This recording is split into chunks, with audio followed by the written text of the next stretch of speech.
मिटा दिया है वजूद उनका जो इनसे भिड़ा है। देश की रक्षा का संकल्प लिए हर जवान सीमा पर खड़ा है। 5 मई 2020 को हमारे देश के 20 जवान लद्दाख में चाइना बॉर्डर पर शहीद हो गए थे। प्रधानमंत्री नरेंद्र मोदी जी ने चाइना के साथ समझौता करके भारत माता का एक टुकड़ा चाइना को दे करके जवानों की शहादत के साथ धोखा किया है। दोस्तों अभी अभी राजनाथ सिंह जी ने पार्लियामेंट में एक भाषण दिया और उसमें उन्होंने कहा है कि चाइना के साथ भारत का समझौता हुआ है। चाइना और भारत अपनी अपनी सेनाओं को वापस बुला रहे हैं।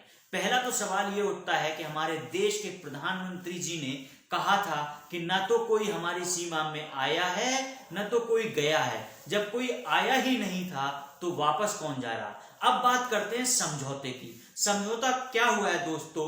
लद्दाख में पहले हमारी जो सेना थी वो पैंगोंग लेक के फिंगर 4 तक पेट्रोलिंग करती थी और भारत ने हमेशा ही फिंगर 8 को LAC माना है, लाइन ऑफ एक्चुअल कंट्रोल माना है। लेकिन अब नए समझौते के हिसाब से भारत की जो सेना है वो सिर्फ फिंगर 3 तक पेट्रोलिंग कर पाएगी। इसका मतलब क्या है कि फिंगर 3 से फिंगर 4 तक जो हमारी सेना जाती है वो अब नहीं जाएगी, यानी कि वो हिस्सा चाइना को प्रधानमंत्री नरेंद्र मोदी ने दे दिया है। इतना ही नहीं, कुछ न्यूज में आया था, कुछ न्यूज के माध्यम से पता चला है कि अरुणाचल प्रदेश में चाइना ने भारत की सीमा में घुसकर एक गांव बसा लिया है। लेकिन क्या कभी आपने देखा है कि प्रधानमंत्री मोदी जी ने इसके ऊपर एक शब्द बोला हो?